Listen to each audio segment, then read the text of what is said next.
And we're here for some poetry. I'm with Gustavo and Perkio. How you guys doing? Good. Doing good. Now we've been doing this normally on Twitter or X, but X spaces suck now. I don't know what to do with it. Never it always breaks, never works. So we're just gonna try recording it on StreamYard, and if it's good, we'll upload it. But yeah, it's gonna be fun. We're gonna just hang out, drink a little bit, talk some poetry, and talk about whatever else comes up for the next 30 to 45 minutes. All right. You usually go first. You got like the you have like 5 Chesterton poems for. Yeah, well, I keep today's all Belloc poems because he's my favorite poet. This is a fun little poem he wrote here. It's a 2-parter, so I'll read part 1 first, and I might read part 2 later. So let's get started with this here. Lord Lundy, who was freely moved to tears and thereby ruined his political career. Lord Lundy, from his earliest years, was far too freely moved to tears. For instance, if his mother said, "Lundy, it's time to go to bed," he bellowed like a little Turk. Or if his father, Lord Dunkirk, said, "Hi," in a commanding tone, "Hi, Lundy, leave that cat alone." Lord Lundy, letting go of its tail, would raise so terrible a wail. Has moved his grandpa, the Duke, to utter the severe rebuke. When I, sir, was a little boy, an animal was not a toy. His father's elder sister, who married a Pavono, confided to her husband, "Drat that miserable peevish brat, and why don't they drown the little beast?" Suggestions, which to say the least, are not what we expect to hear from daughters of an English peer. His grandmamma, his mother's mother, who had some dignity or other, the garter, or no matter what, I can't remember all a lot, said, "Oh, that I were brisk and spry to give him that for which to cry." An empty whistle, lass, for she was blind and nearly 99. The dear old butler sought but there. I really neither know nor care for what the dear old butler sought. In my opinion, butlers ought to know their place and not to play the old retainer night and day. I'm getting tired, and so are you. Let's cut this poem into 2, and that is part 1 of Lord Lundy. It's nothing super deep in it, but it's a fun little rhyme. It's like funny examples, and I love the line here. He bellowed like a little Turk. Is just it's a fun little poem. So it's from his cautionary. It's from Cautionary Tales with Children, I think. It's one of his children's poems. The best lesson a child can learn is not bellow like a Turk. Yeah. Yes. You can never be a Turk. No Turks. The Turks are. If you're Turkish, stop being Turkish. Stop it. No, we don't allow Turks. Anyone who wants to understand a great history book on why the Turks suck so much, Raymond Ibrahim has 2 history books, Sword and Scimitar, and Defenders of the West. It's when the first one he goes through about. He starts with the the Moors going into Spain, and he ends it with the Barbary pirates. It was George Washington. So he covers about 1,500 years of history between Western versus Eastern conflicts. It's an incredible book. I recommend it to everybody. Islam has not added that much to the world. No. I mean, not just Turks, but no, it's a. I have made this argument before. I'll make it again. People like to say Islam produced some good philosophers who understood Aristotle. They produced one actual philosopher. The rest of them are just clever thinkers. They all denied the law of non-contradiction, saying there are 2 truths: truths of faith and truths of reason, as a way to not get in trouble with the Islamic leaders. That's not philosophy. The moment you deny the law of non-contradiction, you're no longer doing philosophy. So they didn't actually produce any good philosophers. They produced one. I think it was Al-Farabi. Are you talking about Rumi? I've heard things about him. I don't know. No, it was Al-Farabi was the one good one. The one good Muslim philosopher. There's a chance they didn't actually believe that two truths can contradict each other. They just said that so that the government wouldn't get them. Yeah, but philosophy is by definition love of wisdom, and love requires sacrifice. And so if they weren't willing to sacrifice for what is true, I'm not going to say they were philosophers because they lack the love of sacrifice for wisdom. If you like, I don't think you can be a Muslim and believe in the law of non-contradiction because Islam itself contradicts itself multiple times. They also still believe the moon is somehow cut in half. Yeah, which is that one never. I still don't get that one. I don't know what the heck they were talking about. That one always makes me laugh so much. The Quran itself says that Muhammad didn't perform any miracles, and then some of the things are like he did something crazy. It didn't make any sense. I have tried to read the Quran. I've tried to get into like understanding the Islamic arguments, and I don't get it. I don't get it. A buddy of mine, he's a good guy, but he's kind of he's into that whole idea, like the marketplace of ideas. I'm going to read every book, every religion known to man to see which one's the right one. And he gave me a Quran, or he let me borrow it, and he wanted me to read it. And I read some of it, but it was so like I couldn't get into it. He was reading the Book of Mormon, which I've heard he was going to read the Book of Mormon and then read the Quran when I was done with it, but I couldn't. The Book of Mormon, from what I've heard, is more boring than the Quran is. There's only one argument for Mormonism that I respect, and the argument's very simple. It goes, of course, the Bible is a trilogy. All good things are trilogies. And that's the argument. But I respect that argument enough to actually engage with that one. That's a good one. That's a fun one. Yeah, it's very the Book of Mormon itself is like really boring. Most Mormon doctrines aren't even in it, but Mormonism itself, it's like I don't like it, but I like it because it's funny. It's fun to talk about. There's funny lore and stuff. Have you ever seen the South Park episode on it, or the musical they did on it? Are you talking about the Book of Mormon? Yeah, they did the Book of Mormon. They did a musical, the South Park guys, and they had a Mormon episode in one of the seasons. That was I've seen that. Incredible. This so much fun. Gustavo, what are your thoughts on the Mormons, Muslims, or the poem?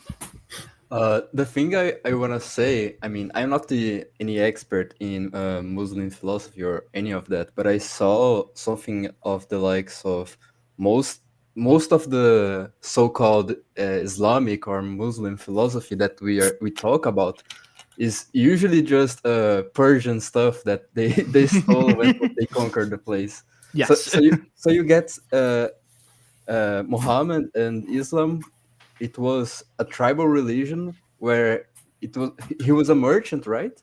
And he was a caravan master or something like that. Yeah. So during his travels and his trades, he heard a lot of things from different folk, from Arabia, from Jews, from Persians, and then a lot of Gnostics, from what I've heard. Part of the Quran is copied from a Gnostic gospel. Yeah. So he bunched this all into his book and did a lot of syncretism. So a lot of the early Islamic philosophers are usually like Persian guys or people from the former Byzantine Empire that they conquered. So it was kind of largely based on previous philosophy. And you can kind of say the same thing about early Christianity that was largely based on the Greeks, but at least we had a huge Jewish base, and it was a little more harmonized and not just hastily put together into trying to justify your own conquest and wealth. That's why that's one thing I will say about the early Muslim stuff is that Persia's cool. Persia's just such a cool country, and it was cool before Islam, though. It was. I mean, it's such a cool place. I mean, Zoroastrianism is maybe the coolest pre-Christian religion. It's so much fun. Yeah, I actually talked to my preacher about that one time about that. Cyrus the Great said that God told him to let the Jews go, and I asked him if he thought that Cyrus thought that his God was the same as the Jews, and he said no. And I'm not sure, but Yeah, there was a how to put this. There's a weird connection between the Cyrus the Great, the Zoroastrianism, and then very early, not offshoots of Judaism, of like the people, not Judaism as we know it today, but as in the Jewish people adopted. So here's an example, right? The Book of Enoch. The best way to view the Book of Enoch is the same way we view Dante's Divine Comedy. It's a fictional book that is built upon the Christian narratives. After they were left Persia, like they were freed from Persia, there was a lot of that kind of books and writing and influences that were never officially canon, but they did shape some of the mindsets of the early Jewish the Jewish people. At least that's what Tom Holland, the historian, argues. And I can't remember what's book he was talking about. What's this one? But it's what he argues, and it's an interesting theory. Why does the Ethiopian church has the Book of Enoch the Ethiopians makes no sense to me. Yeah, the history is a mess. I don't understand Ethiopia at all. It's cool. I like Saint King Caleb of Axum. He's awesome. And they were like descended from so weird. They were descended from Solomon or something like that. That was cool. Yeah, the Ethiopians. That's the Black Hebrew. That's the weird Jews, by the way. Those are the Black Hebrew Israelites. Yeah. Ethiopians. That's the weird Jews. And honestly, the Book of Enoch is a banger. It should not be used for doctrine at all, but it's very cool. Oh yeah, it's like I put up there with Dante. You know, it's a fun thing. It's fun. Gustavo, you actually might be able to help me out with this one. Another Brazilian friend of mine mentioned a quote from a Brazilian poet. And I cannot remember who said it, but I'm going to say the quote because we're talking about, Enoch and poetry. This Brazilian poet said, "We know Jews are selfish people because they kept the story Job from the rest of the world for so long," which is a great line. I just wish you have any idea, because he was a Brazilian and it's a poem by. So I was wondering if you have any idea who that guy was. I have no idea, but I can Google it in Portuguese. Please do, because it's such a great line. I love that line. Okay, anyone got who wants to go next? Who got our next poem? I can go if you want me to. Please do. All right. Oh, it's prose and it's kind of like a short story, like really short story. But I was up at like 11. And I cooked this one up, and I don't really know I thought it was really good. I don't know if it's good now, but I'm just gonna. It's called the Man in the Sky. Okay, lay it on us. Hit us with it. Let's see what it is. There was a man in the sky one day. He stands on the western horizon and watches. His mouth is full of broken glass and blood. His pupils are large and bloodshot. His cheeks are shallow. His skin is golden. He weeps and watches me. Sometimes I weep at him. I weep with him. No one else can see him. I tell him about my day. He never responds, but he never stops looking. I think he's trying to listen. One day I decided to go to him. I bought a plane and flew west. He whispered something and jumped into the sky. I tried to follow him, but he was gone. I saw no reason to continue. When I opened my eyes, I was standing on the horizon. I saw a boy looking at me. That's cool. I like that. So the guy talking goes to the horizon, flies west to see the guy. He jumps away, and then he looks back and sees the boy. And it's kind of like a cycle, right? Yeah. That's pretty cool. I like that. That's cool. And I don't think I think the original idea was that there was like, it was like a giant that's like looking at him all the time, and it's weird and creepy, but nobody else could see him. I thought of that a while ago, like that'd be a weird horror thing. Mm-hmm.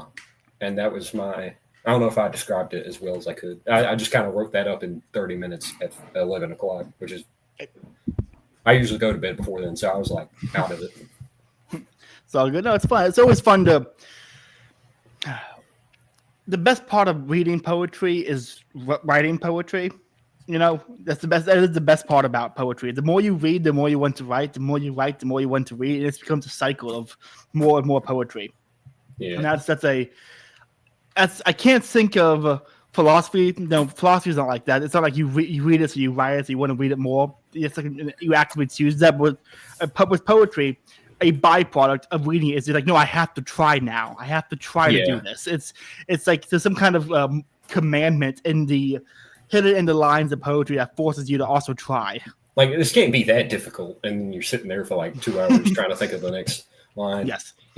And there was another thing to it that I would kind of put in that the guy, the man on the horizon, has like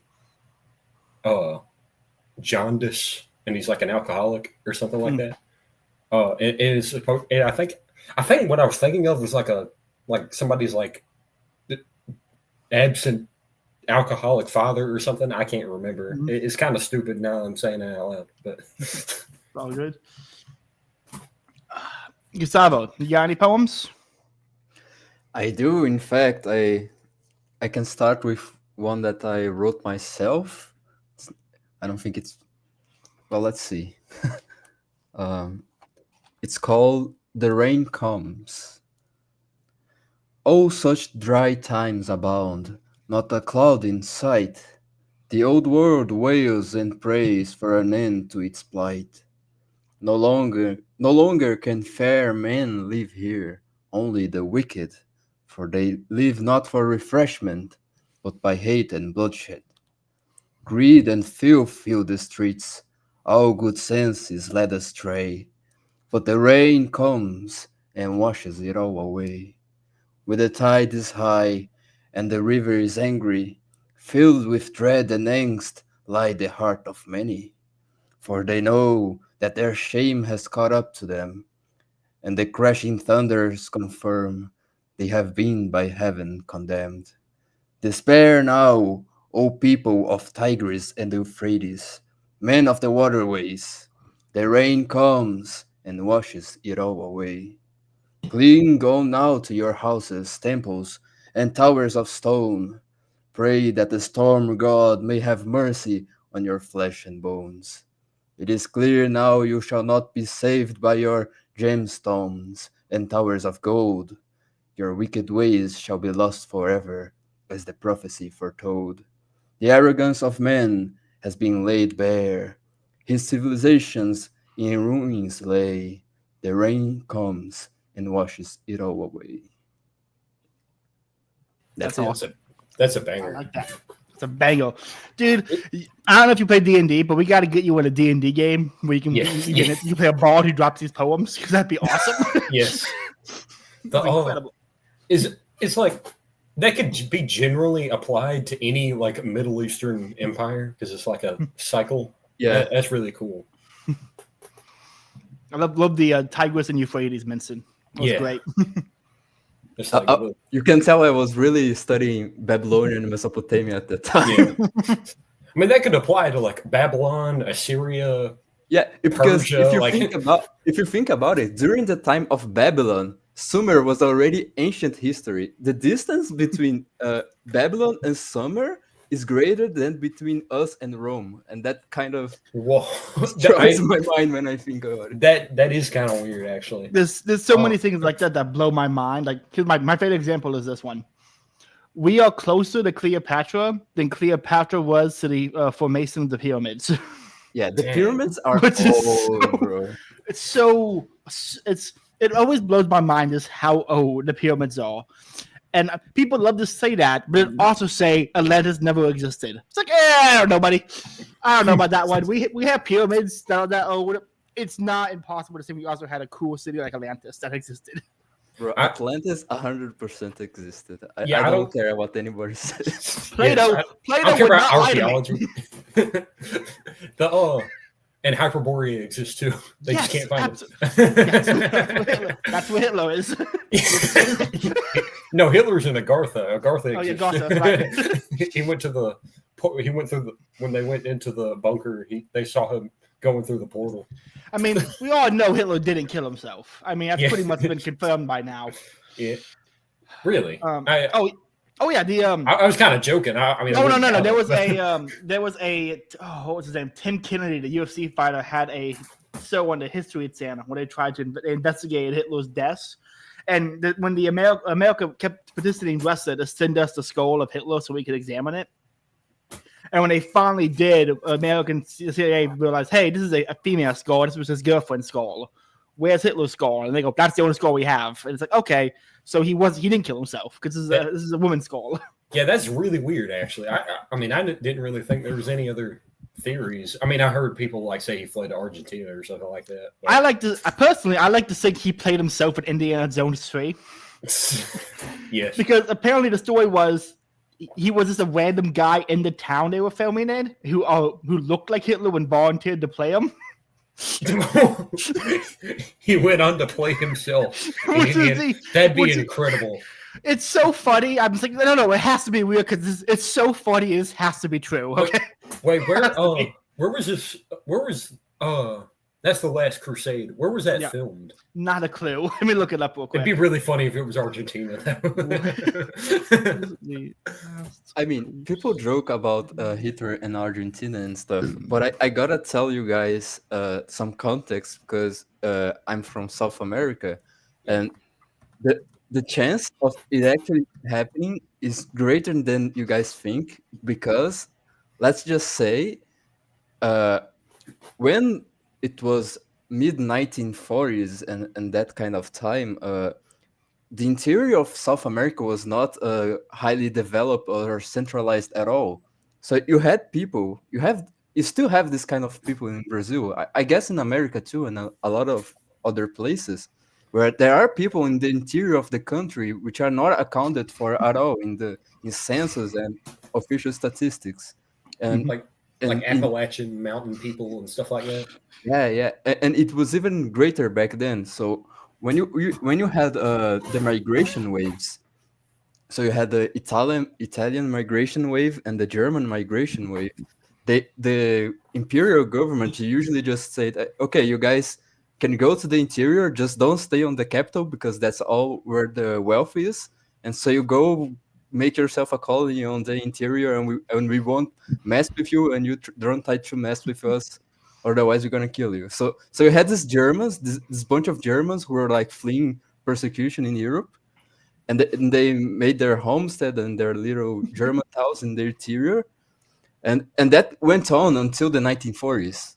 Yeah, so you have this kind of urban legends in Brazil where you have like several photos of German guys, and you can at least one of them, their uncle is Hitler, because there's so many of them unaccounted for that. Some of them gotta be the descendants of Hitler. Dude, Brazil, you guys have such a cool country. You have a Confederate. You have a holiday or a festival where you celebrate the Confederacy with Confederate flags. You have Germans everywhere. I mean, how great is your country? I fucking love Brazil. You know that meme of the guy who kept fighting World War II 40 years after it had ended. You know that story. No. You know where he fled to after the war? Yeah, he fled to Brazil and had a family here. I heard the Mossad. He just had a normal family and a normal life after the war. Yeah, I heard the Mossad killed one of them, Eichmann. They had his. I think I read about it for a project or something like that when in middle school or something. Adolf Eichmann, the Mossad, he was a general, and he fled to Argentina, and they saw him in like one picture, and they snuck into Argentina and killed him without telling the Argentinian government, and they got really mad at Israel for doing that because they didn't tell them about any of it. But Mossad always just sucks. They always suck. I'll give them one thing: they're good at what they do. Yes. It's almost like they have a genetic. I'm not going to go down that rabbit hole. Actually, this is going on YouTube. You know, I'm not going to keep going. That line of thought's going to end right there. Yeah, you got to be careful right now. You know what the funny thing is? During World War II, you had a bunch of Jews that fled Germany to Brazil, and then you had a bunch of Germans who fled Germany to Brazil. So you had that awkward moment when the two of them are in the boat, and then they're like, "Hey, where are you going?" to Brazil, and the other. And where are you going? To Brazil too. God damn! I'm trying to flee from you. They chased him down. They weren't gonna let him get away. It's so funny. It's so funny. Okay, so no, I got a poem I'm gonna do. I think I've read this poem before because this is the first one going up on YouTube. I'm gonna reread it. So this is what I have written these poems, but I've actually never named the poem. This is so it's called Poem 1. I may claim to proclaim Christ crucified, but to my shame I don't carry my cross in his holy name. I may speak of grace, yet rarely know it. I may love the Lord, but my deeds rarely show it. I can only pray that my feeble faith will be sufficient for the one who calmed the sea at Galilee.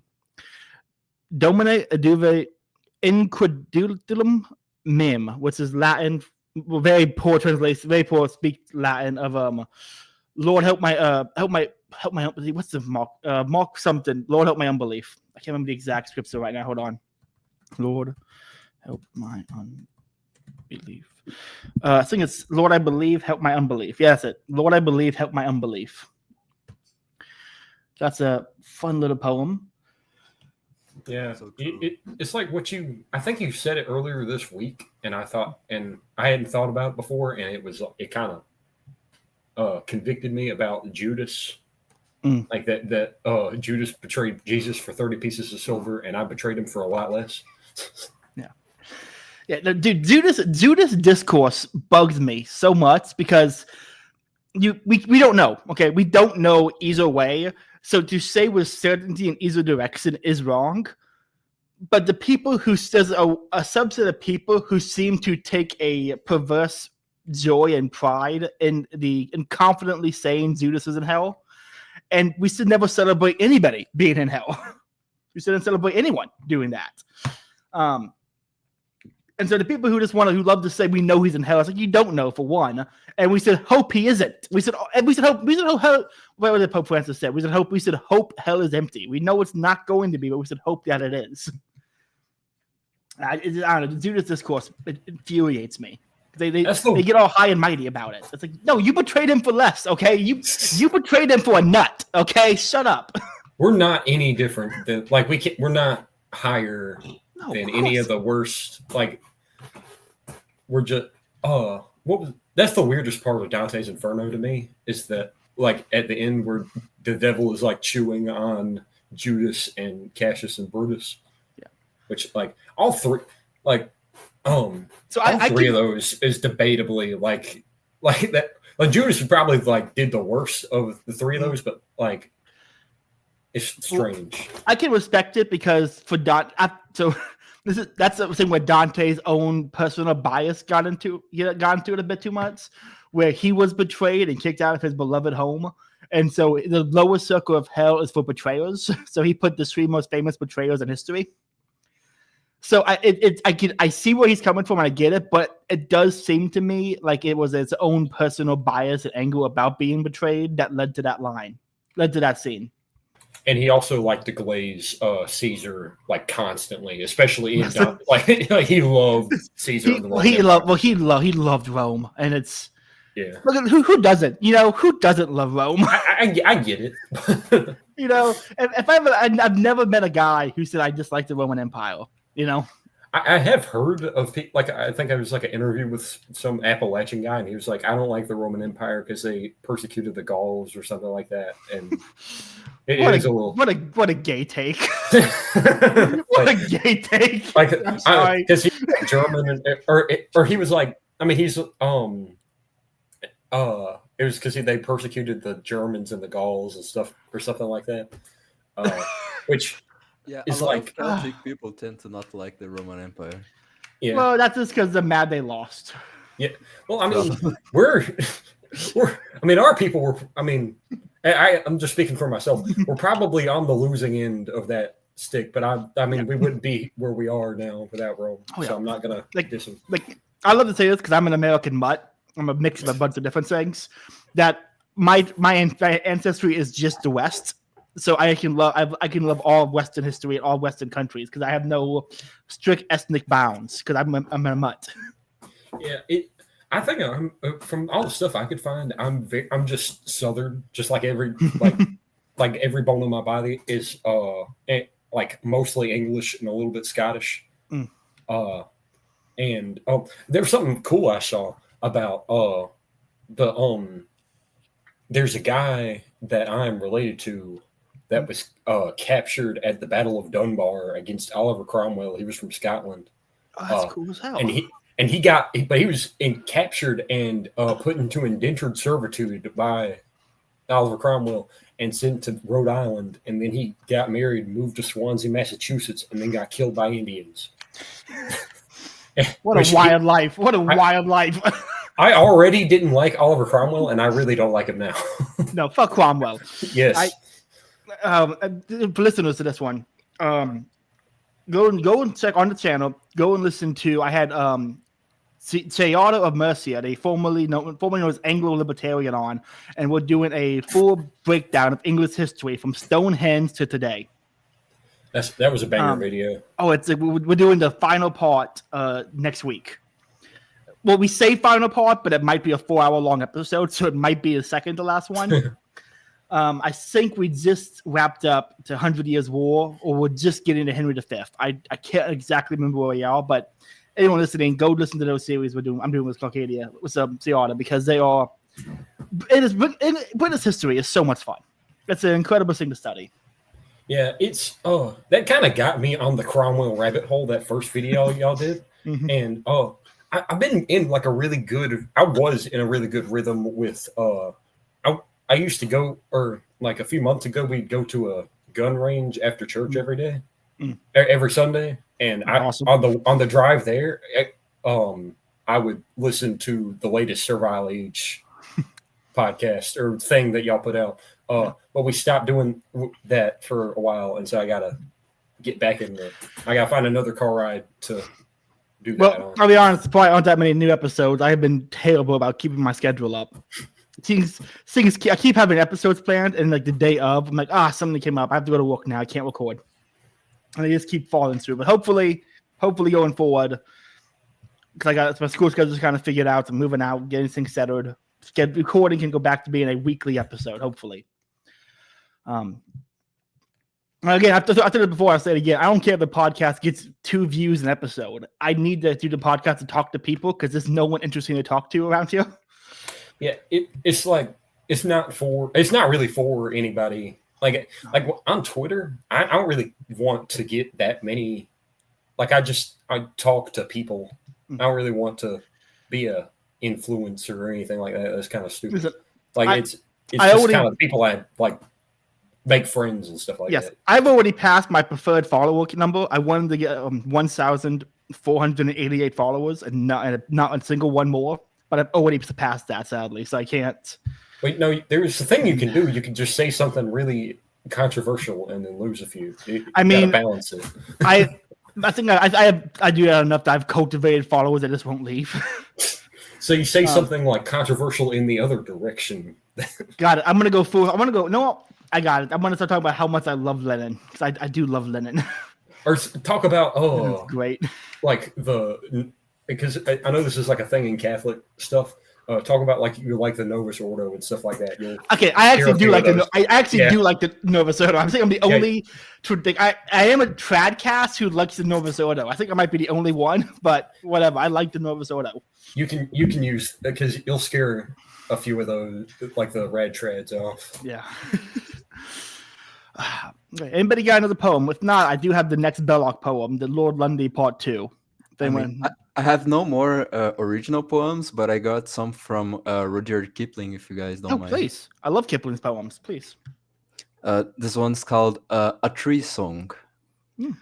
Of all the trees that grow so fair, old England to adorn, greater are none beneath the sun than oak, ash, and thorn. Sing, oak and ash and thorn, good sirs, all of midsummer morn. Surely we sing no little thing in oak and ash and thorn.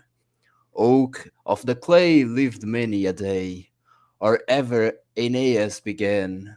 Ash of the loam was a lady at home, when Brute was an outlaw man. Thorn of the dawn, saw New Troy town, from which was London born. Witness hereby the ancient tree of oak and ash and thorn. Yew that is old in churchyard mould, he breatheth a mighty bow.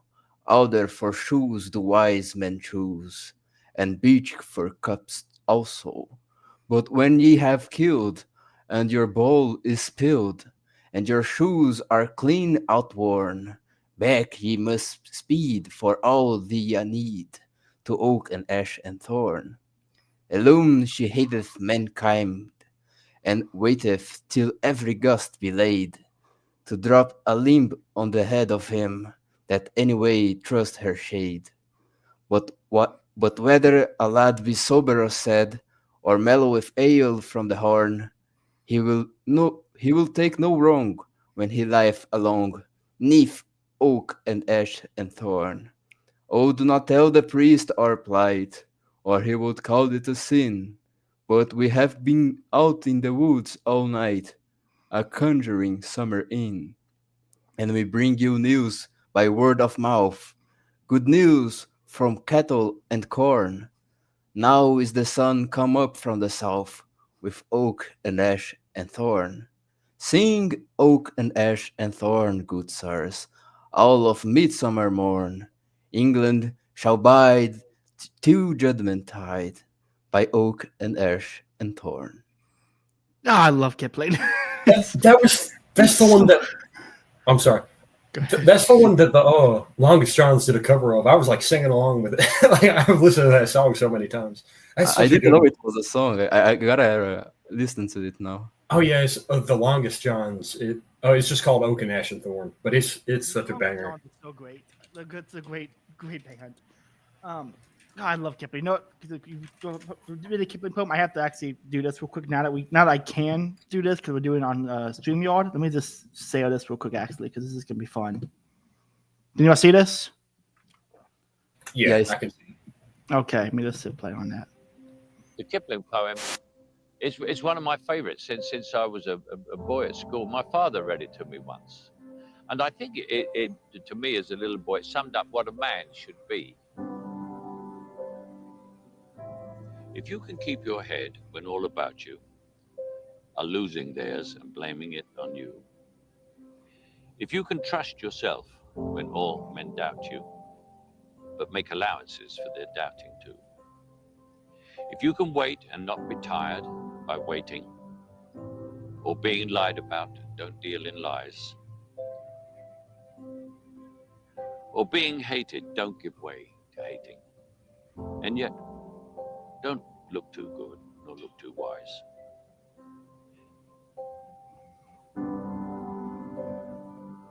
If you can dream and not make dreams your master, if you can think and not make thoughts your aim, if you can meet with triumph and disaster and treat those two impostors just the same, if you can hear the truth you've spoken twisted by knaves to make a trap for fools, or watch the things you gave your life for broken and stoop and build them up with worn out tools, if you can make one heap of all your winnings and risk it on one turn of pitch and toss,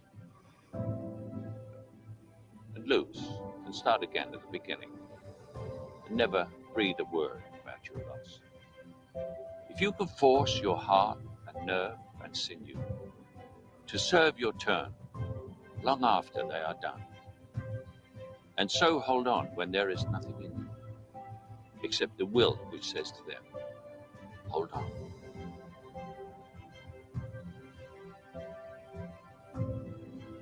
If you can talk with crowds and keep your virtue, or walk with kings nor lose the common touch, if neither foes nor loving friends can hurt you, if all men count with you, but none too much, if you can fill the unforgiving minute with 40 seconds worth of distance run, yours is the earth and everything that's in it. And which is more, you'll be a man, my son. This Kipling is so good. It's so It's- good. the Oak and so golden- on. That was It's actually peak. he's so good. It is. It's like the golden mean again. Yes. It's come up again. It's. I mean, it was Stoller didn't invent it. He recognized it. It is virtue lies in the golden mean, and that is a poem of the golden mean for men, and it's so good. And then Oak and so on is just another great one. Just Kipling's so great. I think what I saw about the tree song was that it's like oak and ash and like the oak tree, ash tree, and the or not. It's something about like that those like trees were like important to English history, but I couldn't really figure out what events it was referring to. I looked at it. Yeah, I think he was kind of drawing a parallel between England since the mythological age until the present age. So you had like a mention of Aeneas from the Aeneid, and you had a mention of like the settlement of London by the Romans, and you had like the building of bows by the English longbows. So you see how wood and trees are like constant in English history, and you can still see and lean on them nowadays on on the beauty of nature, on your houses and etc. I think that's where he was getting at. Yeah. See, that's the kind of environmentalism I appreciate and can enjoy, and that's not True. gay.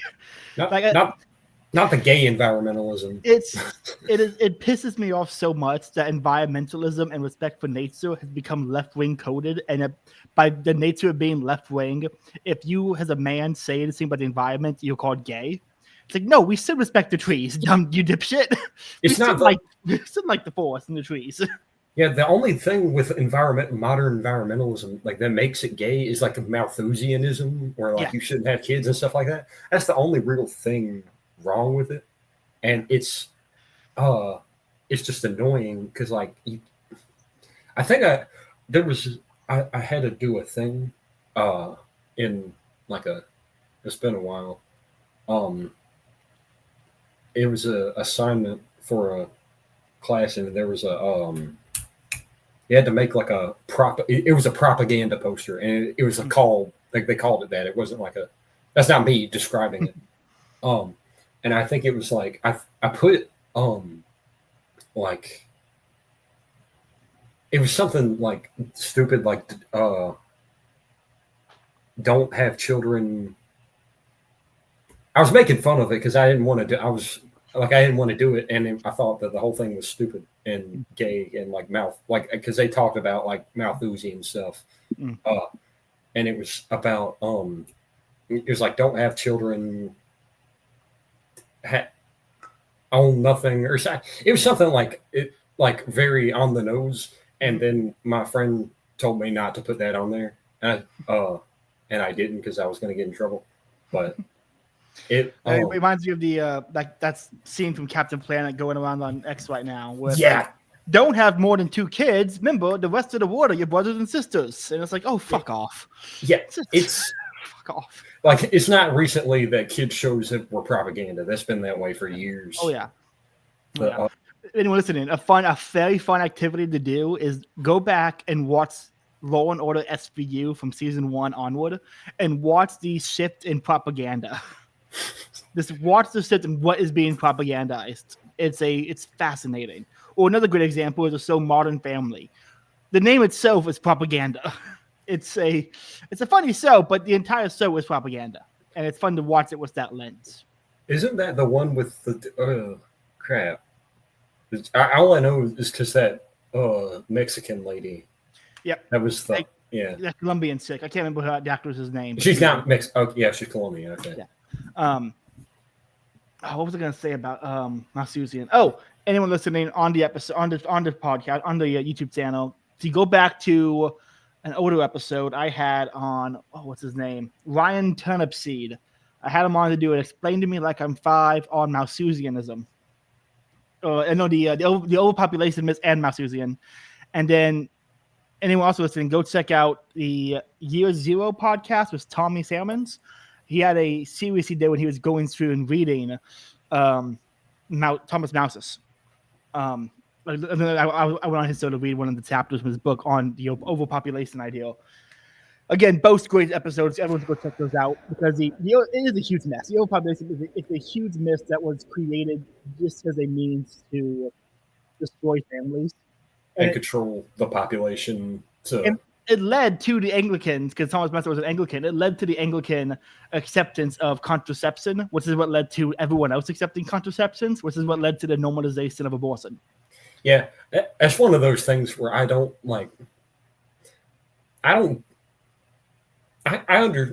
it's like, it doesn't seem right to me, like, because I'm not, I can't put my finger on it, but it just seems wrong to me, the kind of like contraceptives and stuff like that. And like, I don't have anything, like, I'm not Catholic, I don't have a like binding thing on that, but it's weird. For me, and it has detrimental effects on society just generally. Oh, yeah. I think the most detrimental effect of it is that it created the illusion that we can control when life happens, and that is a mindset that now is like, well, I can control all factors of my own life. So when I want to get married, when I want to have kids, and it's a illusion of control through these means that then leads to people saying, "Oh, I can just wait till I can have. Well, I'll wait till later in life to have kids," and then they find out, "Oh, sorry, your eggs have dried up. Sorry, your sperm cells are gone. Nope, can't happen. Sorry." It's the late 30s women hormones, and and I mean, I kind of it's like I don't know if it's like birth control actually like messes you up like that, like objectively, and I think like it has detrimental effect on society, but I didn't really get the complete, like, I don't know, like, I wouldn't call somebody like a bad person for doing that, but I'm plugging a lot of my own stuff this episode, because we're tying into things I've talked about. But I wrote a Catholic Protestant apologetic dialogue all on contraception and natural family planning on the Substack. I recommend anyone who has questions about the Catholic view of that. I did my best to make Steelman, the other side's argument, makes it a Protestant side has good objections and arguments, and the Catholic has good responses. I tried to make it fair. And I'm pretty sure I did a good job, because I got everyone mad at me. And I have a Protestant tweets that go, "Hey, you did a good job representing my position." I'm like, "Well, thank you." I still think it's wrong. And one of the guys, I got a text about it, and he said, "How could you understand my position so well and still think it's wrong?" I'm like, "Well, did you read what I responded to, how I responded to it?" I mean, it's okay. But yeah, so it's we could do it's a whole rabbit trail to go down about the argument, the theological or teleological arguments regarding contraception that we're not gonna. We got 12 more minutes in the episode. We're not going to go down that rabbit hole, but it's something I think fascinating to think about. And I had no idea Malthusianism was the cause of the Anglican. Yep, that they were infiltrated a long time ago. Then. Yes, they were. It's tragic. The Anglicans I have an Anglican friend who's going to hear this probably and text me some things and arguments, but Doc, I love you. I don't care. I'm sorry. I love you, Doc, but I'm not. You can text me if you want. I may read it. I may not read it, but I don't. You guys need to become Catholic again. I'm sorry.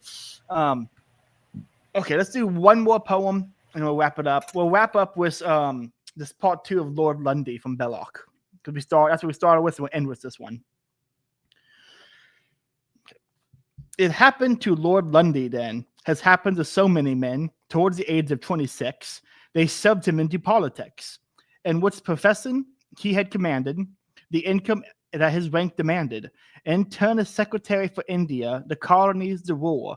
But very soon his friends began to doubt if he was quite the man.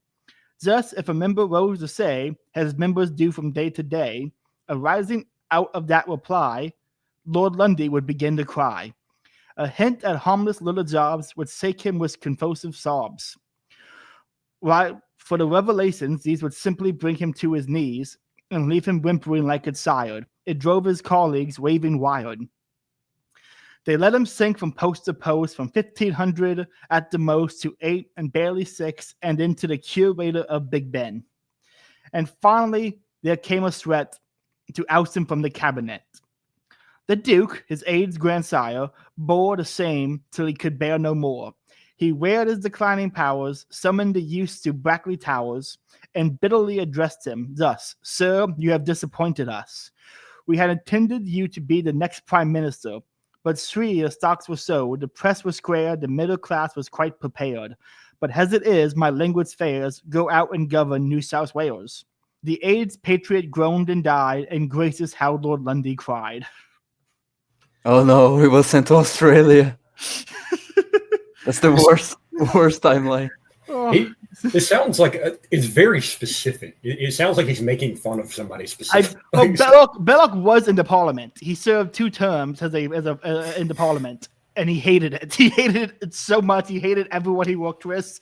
He had several complaints and poems targeted at some of his fellow parliamentarians.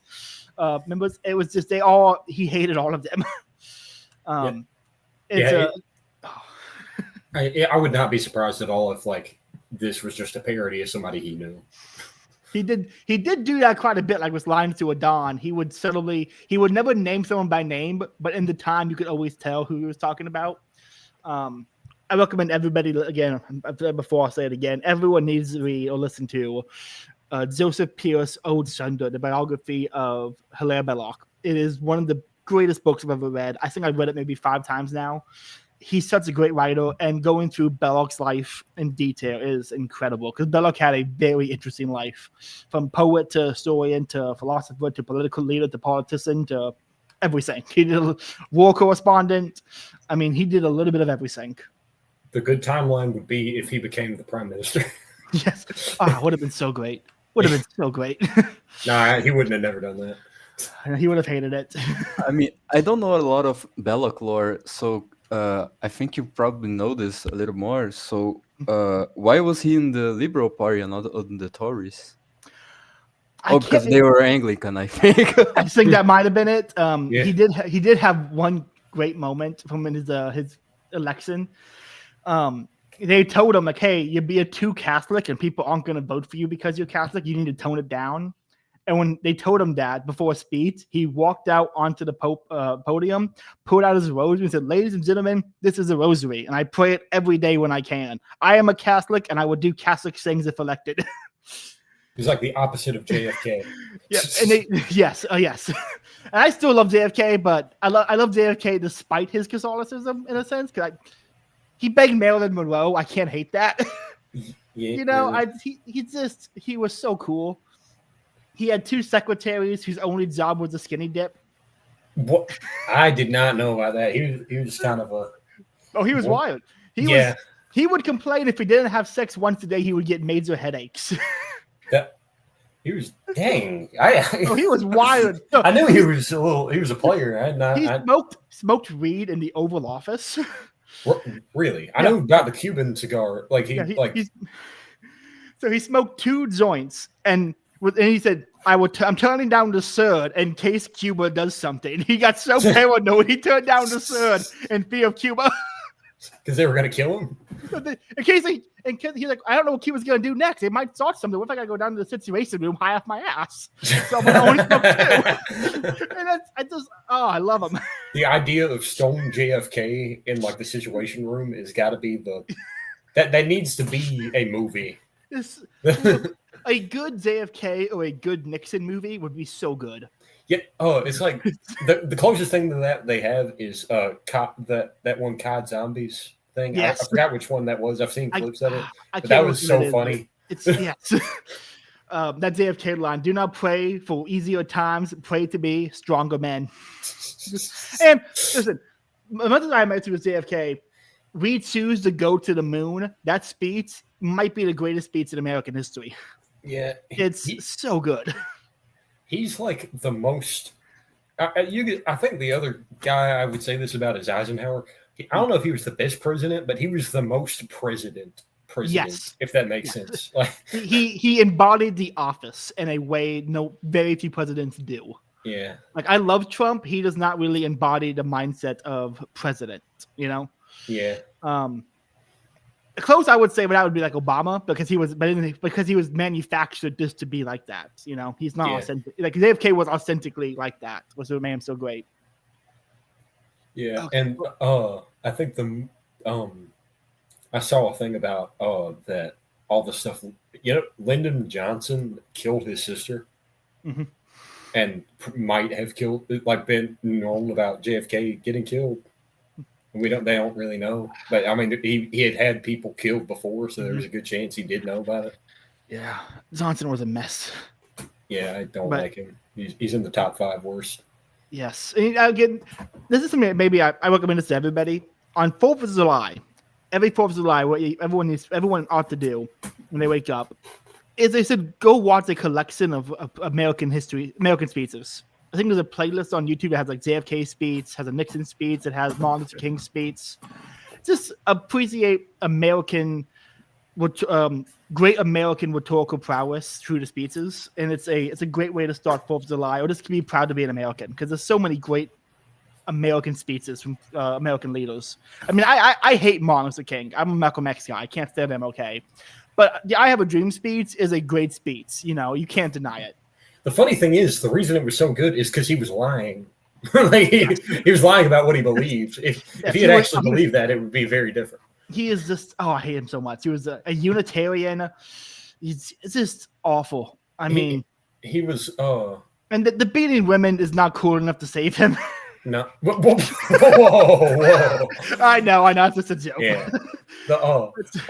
He was the architect of all the DEI stuff and like the Civil Rights Act, and awful. It's and the I think it's like there's a lot of good speeches by people I really don't like. Mm-hmm. Like the Gettysburg Address is really good. Yes, but I really don't like Abraham Lincoln. Lincoln sucks. He's the worst president ever. He's awful. Yes, objectively, by damage done, he created a new country. That he's objectively the worst president of all time. I will say, jailing journalists is pretty awesome. I respect that, but he jailed the wrong ones. Exactly. Like the things he did, the power he wielded, I am a fan of. What he chose to do with it, I did not like. He chose to make America into a federation. Oh, this is awful. Because we can't go down the Lincoln rabbit hole because I will. No. Go on. I mean, have you read Thomas DiLorenzo's book on Lincoln? I don't think I have. Oh, you got to do. It's called The Real Lincoln by Thomas J. DiLorenzo. And it's a incredible book. Just breaking down everything Lincoln did and why he sucks. Yeah. And DiLorenzo himself was a great guy. He started a club in New York called the Aaron Burr Club, and you'd wear a hat that would say, "I wish Aaron Burr started sooner." Like he's a great guy. I love him. He's a great guy. He loves the Confederacy. Yeah. Aaron Burr. It's weird because like he was cool. Hamilton was like. I'm torn on Hamilton because he had some moments. America to have a king or something like that. Yeah, which he did. Honestly, would have been a good idea. Yes, he also when he went to visit Thomas Jefferson had 3 portraits of like the 3 most important people in history, and it was a picture of Jesus, a picture of John Locke, and I can't remember the 3rd picture. And Hamilton complained that it was John Locke and not Julius Caesar, which is cool. Yes. Like Hamilton, I go back and forth. Every time I learn something new about Hamilton, I flip flop on whether or not he was awesome. He's just, he's been blackified by modern American culture, which sucks. Blackified? I don't know. Well, I can't. Well, the official term I can't say on YouTube. Okay. Yeah, I understand. Anyone listening, there's a great essay from Julius Evola on the American culture. And it's Julius Evola, that's interesting. I did not know he wrote on. I'm pretty sure it's Evola. I can't stand Julius Evola. I hate almost everything he's written. He was a Catholic who dropped Catholicism for pagan Hindu nonsense, so I hate it. But he had a few good essays. He really didn't like America. Let's just say. Yeah. No, he didn't. I wouldn't imagine, no. What a weird guy. Maybe the weirdest person. I knew he was a pagan. I didn't know about he was a hermetic. Hermetic. Yeah. Okay. Yeah. He did, and he also had such weird yoga sayings and just. Oh, I hate him. I hate him so much. Was he a Nazi? I couldn't. He was either. He thought the Nazis were too materialistic. Yes, and when swords by the post World War II investigations, they'd charged him as being a fascist, and his legal defense was, "I'm not a fascist. I'm a super fascist. I didn't think they went far enough," and they let him go. The fascists were too gay for me, honestly. Which is such a, again, that's a banger. I hate the guy, but that's a banger. Yes. Well, we've gone for an hour, boys. This has been a lot of fun. Do you want to give plugs? Maybe we can find you out on Twitter. Or no? Just want to be mysterious. I mean, I'm Perkio on Twitter. I mean, I think it's Clemens Pank. I think is what I put it as the handle. Wonderful. Gustavo, what about you? Yeah, I'm not gonna plug myself. I'm Hell fine. yeah. Okay. Oh yeah. Okay, boys. This has been a lot of fun. Any final thoughts or words of encouragement for people who are just getting into poetry? Just do it. It's. I mean, it's gonna. I mean that. I still suck at it. Like really bad, but yes, but you don't get better at it unless you do it more, you know. And that's what's great about poetry. The more you read, the more you want to do it. Yeah. My advice for anyone trying to get into poetry is that there is already poetry all around you, and it's just not written. Your job is just to write it. The poetry already exists around you. So whenever I write my poetry, I usually think about rivers, trees, and that stuff, and that usually gets me going. And then I let my mind go to Mesopotamia or China or whatever it may go. Hell yeah.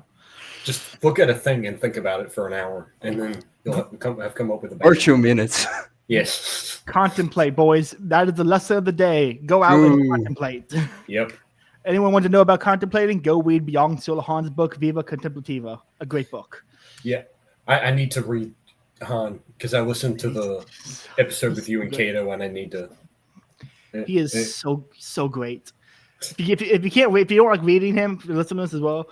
He has a documentary up on YouTube about burnout society in Korea, and it's a very good documentary. I recommend it to everybody. All right.